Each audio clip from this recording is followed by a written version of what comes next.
nosotros mismos. Con el tiempo vamos creando algo similar a una imagen en la arena, que en este caso sería un autorretrato que nos representa. Cada vez que decimos, yo soy así, o, yo no soy así, vamos añadiendo nuevos matices a ese cuadro, a esa figura dibujada en la arena. Es fácil deducir que, si me veo de una manera, todas las conductas, todas las acciones que emprenda tendrán mucha relación con la forma en la que me veo a mí mismo. Para definirnos a nosotros mismos, tomamos información de todas partes y, por supuesto, de las personas que tenemos a nuestro alrededor, en casa, en el colegio, en la calle. Siempre que alguien utiliza el verbo ser, da una pieza de información que tenderemos a utilizar en la construcción de nuestro propio autorretrato. Así, por ejemplo, si alguien de gran autoridad para nosotros dice, ¿para qué lo intentas si no eres capaz? Ese comentario puede añadir un elemento de distorsión a esa imagen nuestra que estamos creando. Las personas no somos conscientes de la importancia que tiene todo aquello que sigue al verbo ser, ya que es a partir de este verbo que construimos mucho de lo que conforma nuestra personalidad. Por eso, los que tenemos hijos, sobrinos o alumnos hemos de ser especialmente cautos y procurar no hacer comentarios del tipo, eres desordenado, eres lento, eres incapaz, eres torpe. Suele ser más recomendable cambiar el verbo ser por otros verbos, hay desorden, actúas con lentitud, te sientes incapaz, has cometido una torpeza. Lo lógico sería que nos diéramos cuenta de que nuestro autorretrato es una simple descripción que hemos hecho de nosotros mismos, pero que somos mucho más. Sin embargo, como esta descripción la vamos haciendo en etapas muy tempranas de la vida, no nos damos cuenta de hasta qué punto nos estamos identificando y apegando a ella. Una vez que ese autorretrato está definido, cuando la vida nos presenta una oportunidad en forma de reto, consultamos la imagen de nosotros mismos como si fuera un espejito mágico, que nos revelará si, dados quienes somos, podemos hacer frente a tal desafío. Si lo que el espejo nos responde es que no, nos invadirán sentimientos de incapacidad e insuficiencia que nos bloquearán por completo. Por eso, el filósofo norteamericano Emerson nos decía que, el mejor regalo que puede hacernos un amigo es poner frente a nosotros un espejo que refleje una noble imagen de nosotros mismos. Cuando cualquier evento de la vida o simplemente otra persona intente cambiar esa imagen que hemos creado, nos resistiremos como se resiste el niño a que la ola del mar altere la forma de la figura que, con tanto esfuerzo, ha construido en la arena. De alguna manera nos hemos llegado a creer que esa imagen, que esa personalidad, somos nosotros mismos, en lugar de entender que es una representación de nosotros mismos, pero que nosotros somos mucho más. Resulta sorprendente hasta qué punto podemos resistirnos a un cambio en dicha imagen. Sin embargo, tampoco nos puede extrañar si tenemos en cuenta que nuestra personalidad es aquello a lo que nos aferramos para saber quiénes somos. Es fácil entender que exista tanto miedo a que esta imagen cambie, porque tenemos la certeza de que, si cambia, seremos incapaces de reconocernos a nosotros mismos. Recuerdo a un alumno de un máster de recursos humanos del que yo era profesor que mostró un gran enfado cuando comenté que yo veía en el interior de todo ser humano un precioso diamante. ¿Acaso no habrá entre nosotros alguien que no sea sino un pedazo de negro y sucio carbón? No fue tanto lo que dijo sino como lo dijo, la tensión en su rostro y la dureza en su tono.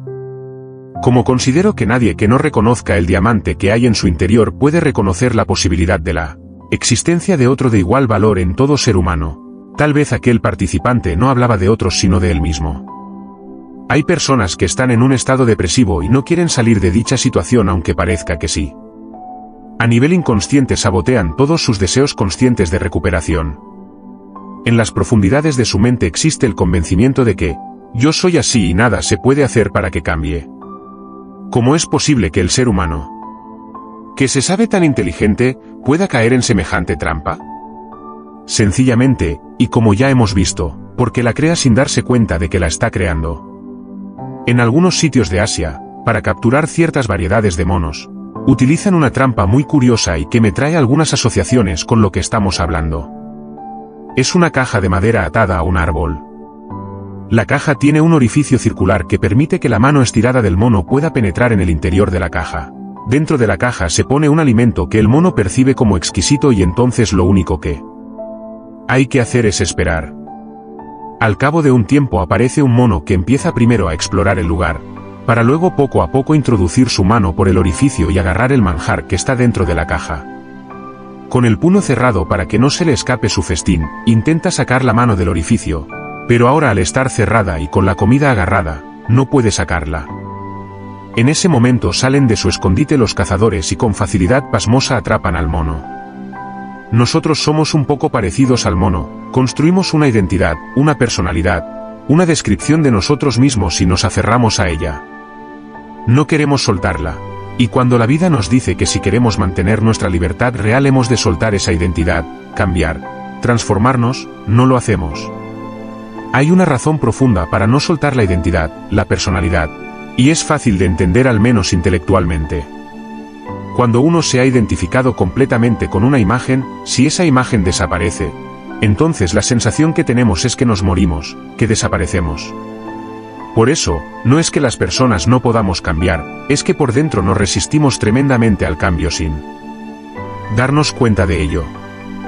Es algo así como un gusano que se resistiera a verse convertido en mariposa. Yo me imagino que en el momento en el que el gusano entra en ese espacio oscuro e informe que es el capullo para dejar que las enzimas proteolíticas le liberen de su identidad de gusano, solo la confianza en que la naturaleza tiene una inteligencia superior puede hacer que se mantenga dentro de él capullo y comience su fase de crisálida. Cuando se abre el capullo, el ser que sale de ahí ya no es un gusano, sino una mariposa. Ha habido no ya un cambio, sino una verdadera transformación. Desde la identidad de gusano, aunque él no lo supiera, volar era una posibilidad. Sin embargo, solo su transformación en mariposa ha hecho que esa posibilidad se despliegue en una extraordinaria realidad. Lo mismo ocurre con una bellota, la cual encierra en su interior la posibilidad de una encina. Sin embargo, hasta que no desaparezca la bellota, no podrá aparecer la encina. Quiero pedirle al lector que haga un ejercicio de imaginación y se ponga en la piel del gusano, un ser que camina lentamente, casi arrastrándose. ¿Verdad que para un gusano es imposible saltar de una rama a otra rama sin matarse? De la misma manera, una serie de cosas que serían posibles para nosotros, si actualizáramos nuestro potencial, no lo son porque no entran dentro de lo que es sensato y razonable desde la perspectiva de nuestra identidad. Sin embargo, lo que no es sensato ni razonable desde la perspectiva del gusano, algo que es la posibilidad de volar, sí es perfectamente sensato y razonable desde la perspectiva de la mariposa. Dicho de otra manera, cada identidad tiene una perspectiva única desde la que contempla todo y no se puede alcanzar otra perspectiva hasta que no se esté dispuesto a trascender la propia identidad, a descubrir que no somos seres rígidos con un papel fijo y determinado en la vida, sino que somos criaturas capaces de expresar una creatividad asombrosa. En esto consiste el hecho de descubrir nuestra propia magia. Resumen final en la vida, cuando algo nos importa de verdad y sentimos el miedo al vacío, hemos de confiar en que, cuando demos un paso adelante, a pesar de nuestro miedo, comenzarán a desplegarse nuestras alas. 6. Que el legado más hermoso, la atención es la moneda más valiosa que tengo para pagar la libertad interior. Gurdjieff. El soberano de un gran reino se encontraba ya en una avanzada edad y quería asegurarse de que, antes de abandonar el mundo, le transmitía a su hijo una importante lección. A lo largo de las épocas más difíciles de su reinado, aquello había sido clave para mantenerse firme y conseguir que finalmente reinara en su país la paz y la armonía. Por alguna razón, el joven príncipe no acababa de entender lo que su padre le decía. Sí, padre, comprendo que para ti es muy importante el equilibrio, pero creo que es más importante la astucia y el poder. Un día, cuando el rey cabalgaba con su corcel, tuvo una gran idea. Tal vez mi hijo necesita no que yo se lo repita más veces, sino verlo representado de alguna manera. Llevado por un lógico entusiasmo, convocó a las personas más importantes de su corte en el salón principal del palacio. Quiero que se convoque un concurso de pintura, el más grande e importante que se haya nunca creado. Los pregoneros han de hacer saber en todos los lugares del mundo que se dará una extraordinaria recompensa al ganador del concurso. Majestad, preguntó uno de los nobles, ¿cuál es el tema del concurso? El tema es la serenidad, el equilibrio. Solo una orden os doy, dijo el rey, bajo ningún concepto rechazaréis ninguna obra, por extraña que os parezca o por disgusto que os cause. Aquellos nobles se alejaron sin entender muy bien la sorprendente instrucción que el rey les había dado. De todos los lugares del mundo conocido acudieron maravillosos cuadros. Algunos de ellos mostraban mares en calma, otros cielos despejados en los que una bandada de pájaros planeaba creando una sensación de calma, paz y serenidad. Los nobles estaban entusiasmados ante cuadros tan bellos. Sin duda, Su Majestad el Rey va a tener muy difícil elegir el cuadro ganador entre obras tan magníficas. De repente, ante el asombro de todos, apareció un cuadro extrañísimo. Pintado con tonos oscuros y con escasa luminosidad, reflejaba un mar revuelto en plena tempestad en el que enormes olas golpeaban con violencia las rocas oscuras de un acantilado. El cielo aparecía cubierto de enormes y oscuros nubarrones. Los nobles se miraron unos a otros sin salir de su incredulidad y pronto irrumpieron en burlas y carcajadas. Solo un demente podría haber acudido a un concurso sobre la serenidad con un cuadro como este. Estaban a punto de arrojarlo fuera de aquella sala cuando uno de los nobles se interpuso diciendo: «Tenemos una orden del rey que no podemos desobedecer. Nos dijo que no se podía rechazar ningún cuadro por extraño que fuese. Aunque no hayamos entendido esta orden, procede de nuestro soberano y no podemos ignorarla». «Está bien», dijo otro de los nobles, «pero poned este cuadro en aquel rincón, donde apenas se vea». Llegó el día en el que Su Majestad el Rey tenía que decidir cuál era el cuadro ganador. Al llegar al salón de la exposición, su cara reflejaba un enorme júbilo y, sin embargo, a medida que iba viendo las distintas obras su rostro transmitía una creciente decepción. «Majestad, ¿es que no os satisface ninguna de estas obras?», preguntó uno de los nobles. «Sí, sí son muy hermosas, de eso no cabe duda, pero hay algo que a todas les falta». El rey había llegado al final de la exposición sin encontrar lo que tanto buscaba cuando, de repente, se fijó en un cuadro que asomaba en un rincón. «¿Qué es lo que hay allí que apenas se ve?». «Es otro cuadro, Majestad». «¿Y por qué lo habéis colocado en un lugar tan apartado?». «Majestad, es un cuadro pintado por un demente, nosotros lo habríamos rechazado. Pero siguiendo vuestras órdenes de aceptar todos los que llegaran, hemos decidido colocarlo en un rincón para que no empañe la belleza del conjunto». El rey, que tenía una curiosidad natural, se acercó a ver aquel extraño cuadro, que, en efecto, resultaba difícil de entender. Entonces hizo algo que ninguno de los miembros de la corte había hecho y que era acercarse más y fijarse bien. Fue entonces cuando, súbitamente, todo su rostro se iluminó y, alzando la voz, declaró: Este es, sin duda, el cuadro ganador». Los nobles se miraron unos a otros pensando que el rey había perdido la cabeza. Uno de ellos, tímidamente, le preguntó: «Majestad, nunca hemos discutido vuestros dictámenes, pero, ¿qué veis en ese cuadro para que lo declaréis ganador? No lo habéis visto bien, acercaos». Cuando los nobles se acercaron, el rey les mostró algo entre las rocas. Era un pequeño nido donde había un pajarito recién nacido. La madre le daba de comer, completamente ajena a la tormenta que estaba teniendo lugar. El rey les explicó que era lo que tanto ansiaba transmitir a su hijo el príncipe. La serenidad no surge de vivir en las circunstancias ideales como reflejan los otros cuadros con sus mares en calma y sus cielos despejados. La serenidad es la capacidad de mantener centrada tu atención, en medio de la dificultad, en aquello que para ti es una prioridad. Este cuento refuerza aún más hasta qué punto la manera en la que enfocamos nuestra atención puede ser fuente de equilibrio o de desequilibrio en nuestras vidas. Si la enfocamos en aquello que para nosotros es incómodo o desagradable, aquello que son las tempestades de la vida, nos llenaremos de tensión y perderemos nuestro equilibrio personal. Sin embargo, si somos dueños de nuestra atención y decidimos enfocarla en lo que para nosotros es lo más importante, mantendremos una mente clara y centrada cuando todos los demás la pierdan. Por eso es tan importante entrenarse, ejercitarse en la capacidad de mantener la atención centrada. Por eso hay que apartarse de ciertas compañías, de esas personas que son como agujeros negros, que merman nuestra energía, nuestra eficiencia y nuestra salud.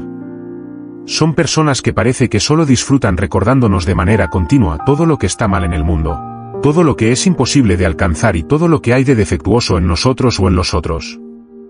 Si les prestamos atención, acabaremos viendo la realidad como ellos. Tal vez sea lo que buscan para sentir que controlan otras vidas, mas no creo que sea lo que a nosotros En el ejercicio de nuestra libertad, más nos interese elegir. Resumen final: sea usted el dueño de su atención. El precio de la libertad es la vigilancia permanente. Recuerde que donde vaya su atención irán sus emociones y su energía. Donde ponga su atención se hará siempre más real para usted. 7. Saltando el precipicio: aquellos que deliberan exhaustivamente antes de dar un paso, se pasan la vida sobre una sola pierna. Anthony de Mello. En una ocasión, estaba impartiendo una conferencia a un grupo de personas, explicándoles lo que era la zona de confort, ese espacio en el que nos hemos acostumbrado a vivir, cuando llegó la hora de hacer un pequeño descanso. Uno de los organizadores de la sesión se me acercó para comentarme que entre la audiencia se encontraba una abogada muy experta en el asesoramiento de mujeres que habían sido sometidas a malos tratos. Aproveché para acercarme, saludarla y hacerle una pregunta: dime una cosa, por favor, porque no acabo de entenderlo, ¿por qué vuelven esas mujeres a sus casas cuando saben que las van a maltratar? Yo imaginaba que ella me contestaría que lo hacían por sus hijos o por la falta de recursos para vivir de forma independiente, pero la verdad es que la contestación que en aquel momento recibí fue muy distinta. Primero me miró con una cierta cara de sorpresa y después me respondió: Mario, si tú mismo lo acabas de explicar. Ellas vuelven porque el mundo de fuera les da un miedo enorme y, aunque en el mundo que conocen tienen asegurado que van a sufrir, al menos es un mundo del que en cierta medida saben lo que pueden esperar. Estoy convencido de que esta es solo una explicación parcial y de que hay muchas otras ocasiones en las que son otros los motivos que empujan a esas mujeres a volver a sus casas. Sin embargo, esta experiencia me sirvió para darme cuenta de hasta qué punto, en algunas ocasiones, aferrarnos a una zona conocida puede impedirnos adentrarnos en otros espacios de descubrimiento y evolución.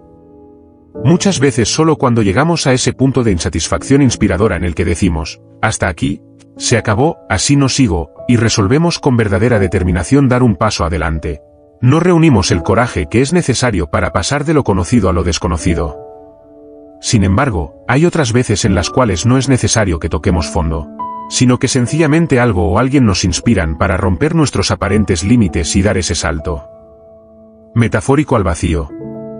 Es ese momento, cuando el gusano creía que se acababa el mundo, fue cuando comenzó su transformación en mariposa. Hay una preciosa historia que en una ocasión leí y que al parecer ocurrió realmente en Ghana, África. Una aldea de Ghana había pasado por una época muy difícil y su gente se sentía abatida y desesperanzada. Alguien les contó esta historia que fue pasando de boca en boca y que empezó a mover resortes muy potentes en el interior de sus corazones. Poco a poco, aquellos seres humanos fueron remontando hasta que recuperaron su alegría y su entusiasmo. No cabe duda de que hay historias que son capaces de despertarnos a nuevas realidades. Tal vez para usted esta también pueda ser una de ellas.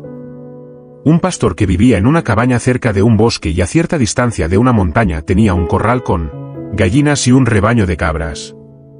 Aquel año hubo una gran sequía, con lo cual la mayor parte de la hierba desapareció. Por esa razón, el pastor decidió llevar sus cabras a lo alto de la montaña, donde probablemente al haber más humedad, encontraría algo de hierba tierna para sus animales. Así lo hizo.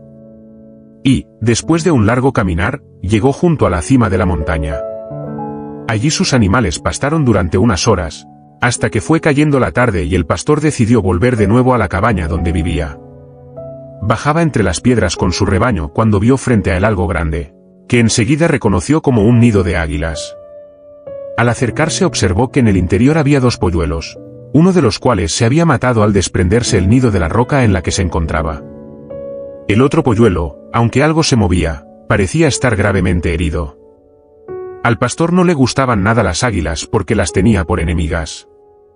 En alguna ocasión habían atacado a sus cabras e, incluso, se habían llevado a alguna de sus gallinas. No obstante, llevado por la lástima, el pastor se agachó, cogió con delicadeza el polluelo herido y lo llevó a su cabaña. Allí lo curó como pudo y empezó a alimentarlo con pequeños trozos de carne, mientras dejaba que la naturaleza hiciera el resto. El animal se recuperó por completo y empezó a crecer y crecer hasta que se convirtió en un magnífico ejemplar adulto de águila. A partir del momento en el que el águila se hizo adulta, las cosas empezaron a cambiar. El pastor, que inicialmente se sentía tan orgulloso por lo que había hecho, empezó a sentirse cada vez más inquieto con la presencia de aquel animal. De alguna manera, no lograba evitar que imágenes cargadas de emoción le vinieran a la cabeza y le recordaran lo que animales como aquel habían hecho con sus cabras y sus gallinas. Un día, el pastor llegó a una decisión, la de abandonar el animal en el bosque, pensando que sin duda la naturaleza se ocuparía de nuevo en ayudarlo a sobrevivir. 3 veces llevó el pastor el águila al bosque y 3 veces el águila le siguió dando pequeños saltitos en el suelo. No sabiendo ya qué hacer para deshacerse del animal, el pastor pensó y pensó, hasta que se le ocurrió la más absurda de las ideas: metería el águila en el corral con sus gallinas. Cuando las gallinas vieron entrar en el corral a ese animal al que tanto temían, se adentraron despavoridas en la pequeña caseta en la que se refugiaban.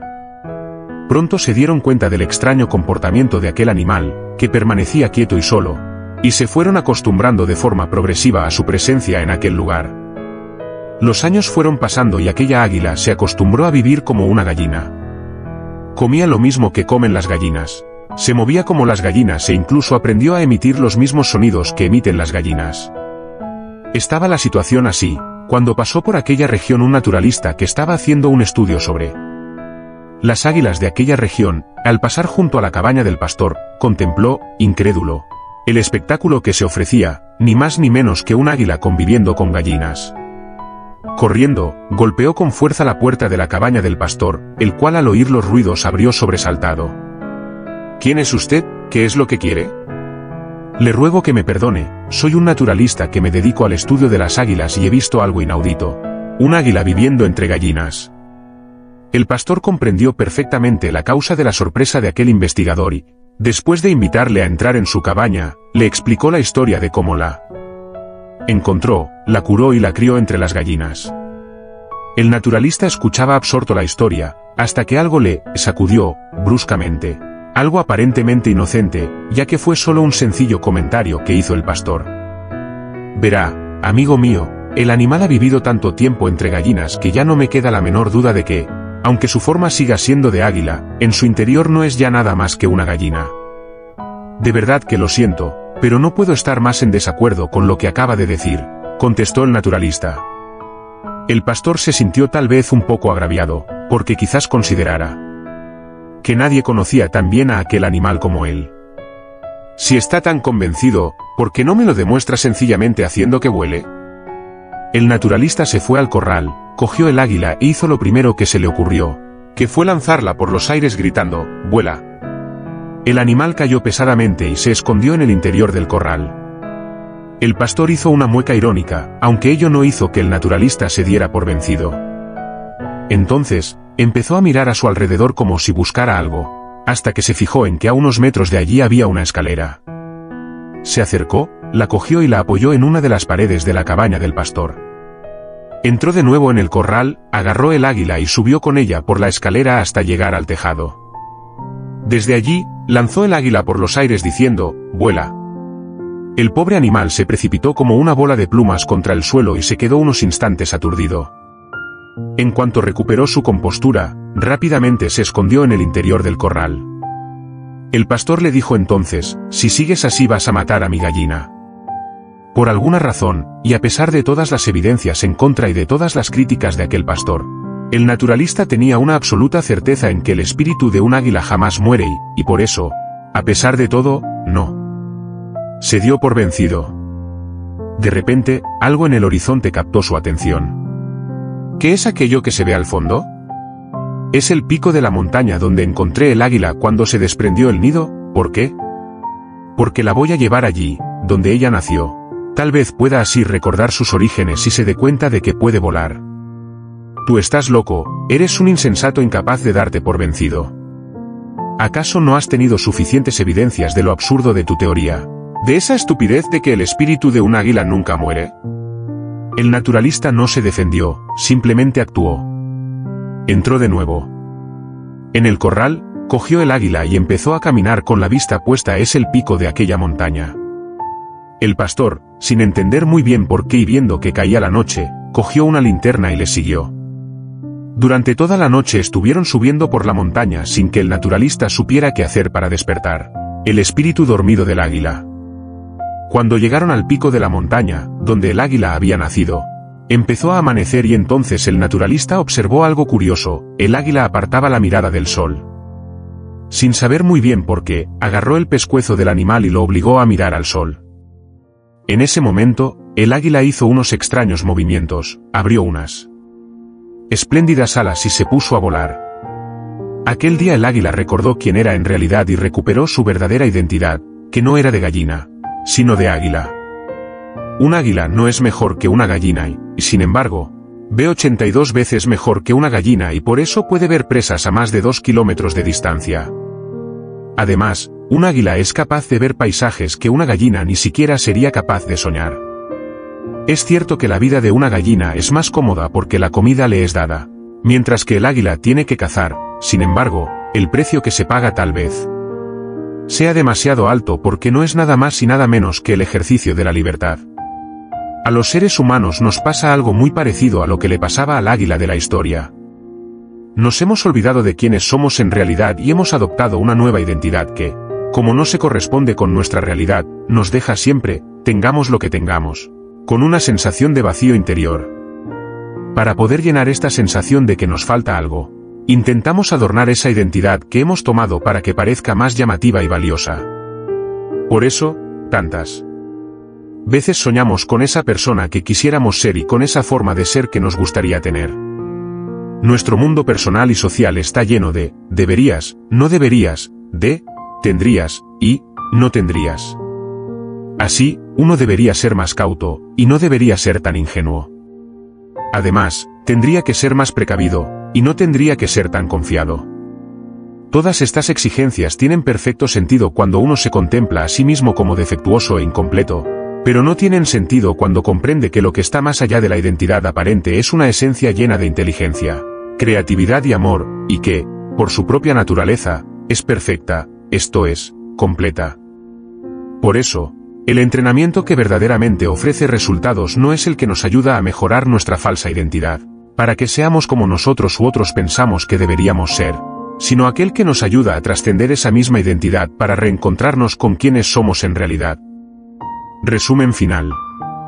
Usted no tiene que convertirse en nadie diferente a quien ya es, porque, en su esencia, usted ya es perfecto. Esto es, completo. Lo único que tal vez necesite es descubrir qué hay realmente detrás de las palabras yo soy. 8. Las puertas de la percepción, el cuerpo y la psique no son dos entidades independientes. Más bien constituyen los dos modos por los que el hombre, con su visión racional y dividida, se percibe a sí mismo. Carl von Durkheim. William Blake nos decía que, si las puertas de nuestra percepción fueran limpiadas, la realidad aparecería como es, infinita. El mundo en un grano de arena, el paraíso en una flor, la eternidad en una hora y todo lo existente en la palma de mi mano. Nos es fácil comprender que la realidad que percibe una hormiga no es la misma que la que percibimos nosotros, aunque la realidad con sus obstáculos, sus leyes y sus exigencias sea la misma para todos. Así, la ley de la gravedad afecta a la hormiga de la misma manera que nos afecta a nosotros. La realidad percibida es ese espacio de la realidad total que nosotros, gracias a nuestros 5 sentidos y a los procesos cerebrales y corporales de los que disponemos, podemos captar. Las palomas perciben los campos magnéticos de la Tierra y, sin embargo, los seres humanos, si no contamos con unos instrumentos determinados, no podemos captarlos. Los perros perciben los ultrasonidos, mientras que nosotros no podemos. La información que es recogida por nuestros sentidos para que podamos percibirla, es decir, para que nos demos cuenta de que existe, tiene que andar un largo camino, aunque nos dé la impresión de que todo sucede en un instante. Entre los factores que más alteran la percepción están las emociones y los estados de ánimo. Lo primero que necesitamos hacer es diferenciar lo que es una emoción de lo que es un estado de ánimo. Una de las diferencias fundamentales tiene que ver con el elemento tiempo. Una emoción es un fenómeno físico en el que se producen una serie de cambios fisiológicos que afectan a nuestras hormonas, a nuestros músculos y a nuestras vísceras. Estos cambios tienen una duración limitada a minutos o, como mucho, a algunas horas. Digamos que una vez que el elemento interno, un pensamiento angustioso, o externo, un insulto, han pasado, la reacción emocional que se ha desencadenado poco a poco va remitiendo hasta que volvemos al estado en el que nos encontrábamos antes de que el pensamiento o el insulto se produjeran.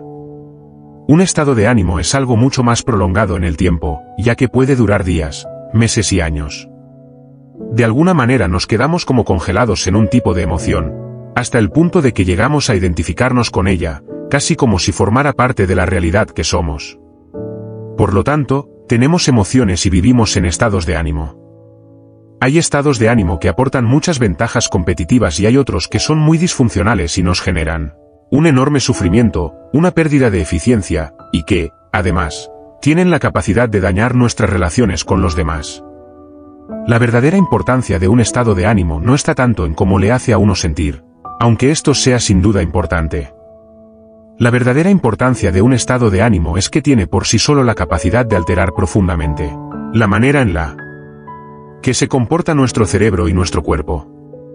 Hay estados de ánimo que generan salud y vitalidad. Además, ayudan al despliegue de la inteligencia y la creatividad. Son estados de ánimo que favorecen la conexión entre las personas, la colaboración y el trabajo en equipo. Hay estados de ánimo que hacen justo lo contrario. Los estados de ánimo afectan individualmente a las personas y colectivamente a familias, ciudades y países. Recordemos, por ejemplo, el estado de ánimo que existía en Alemania después de la Primera Guerra Mundial, cuando, además de la enorme deuda económica con los países ganadores de la contienda, tenían 6 millones de parados.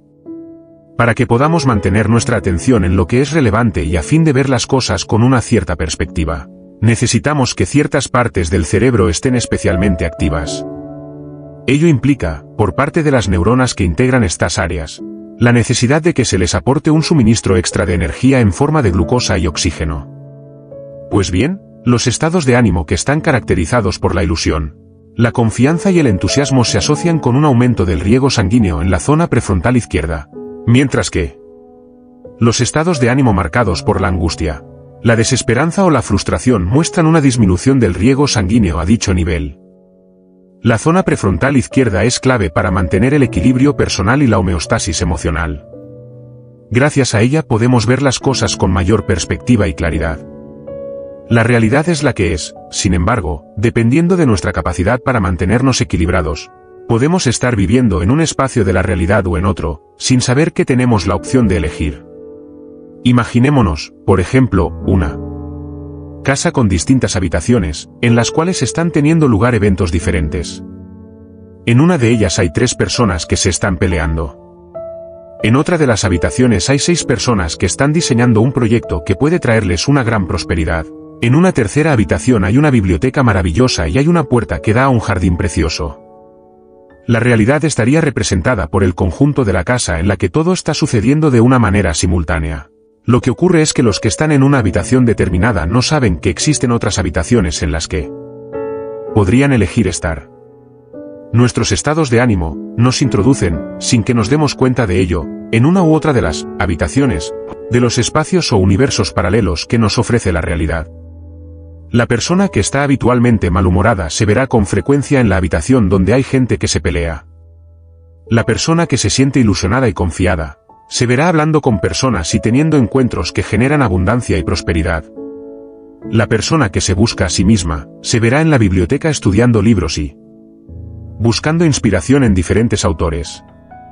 Llegará un momento en el que esta persona se dará cuenta de la puerta que siempre estuvo ahí y que no le lleva a otro lugar sino a su propio ser, su verdadera esencia, su auténtica naturaleza. Sé que resulta muy difícil no sentirse herido cuando a alguien le atacan y que resulta muy difícil mantener la alegría y la ilusión en medio de la adversidad. Sin embargo, ir recuperando poco a poco ese espacio que existe entre lo que me ocurre y mi respuesta es absolutamente crucial. Si no sustituimos nuestras reacciones automáticas por respuestas elegidas, no podemos sostener que tenemos verdadera libertad interior.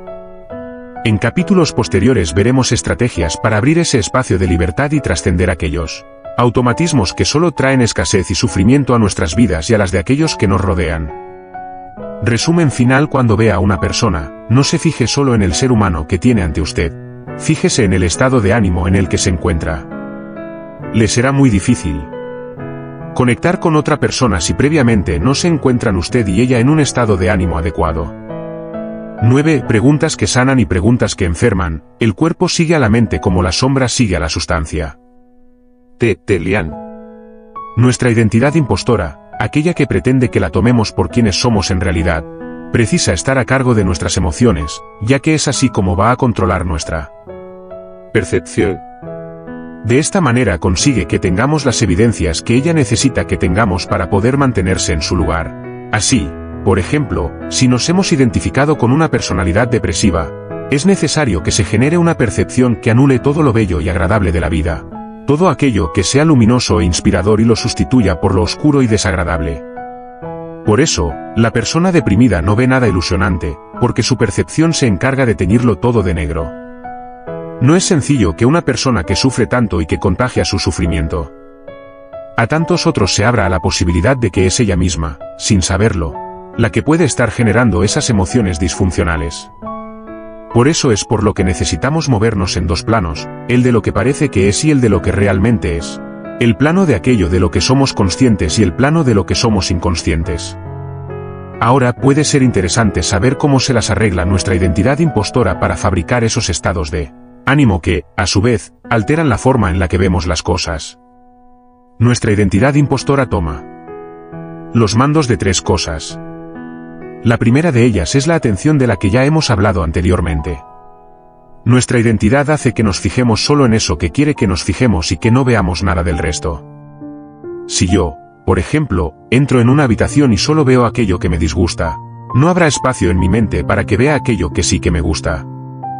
Vamos a hacer un pequeño ejercicio para entenderlo con más claridad. Le voy a pedir que durante medio minuto gire la cabeza hacia atrás, hacia la derecha y hacia la izquierda, y busque algo de color amarillo. Supongo que, cuando le he pedido que haga el ejercicio, habrá intentado encontrar todos los objetos de color amarillo. Ahora, me gustaría preguntarle sobre aquellos objetos que tienen color morado. Si no ha visto ninguno, gire de nuevo la cabeza y, por favor, busque. Nuestra atención es selectiva y tiende solo a ver lo que se busca de forma activa. Le pondré otro ejemplo.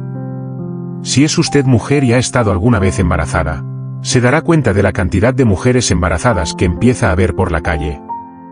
Si usted está pensando en comprarse un coche negro o rojo, verá cómo empieza a haber muchos coches de ese color. Este fenómeno tan sorprendente se debe a que en el tallo del cerebro existe una estructura, llamada Sistema Reticular Activador Ascendente, o SRAA, cuya misión es dirigir la atención hacia aquello que es más relevante para nosotros. Nuestra atención es selectiva y por eso, lo que el corazón quiere sentir, la mente se lo muestra. Una de las maneras más rápidas y potentes para llevar nuestra atención a un determinado lugar es por medio de las preguntas. Toda pregunta es una invitación a mirar en una dirección determinada. Tal vez por eso, Einstein nos decía que la clave no es encontrar la respuesta a viejas preguntas, sino hacernos nuevas preguntas, preguntas que nunca antes nos hayamos formulado. Cuando la ciencia se hace una pregunta, esta sencilla pregunta tiene la capacidad de abrir toda una línea de investigación.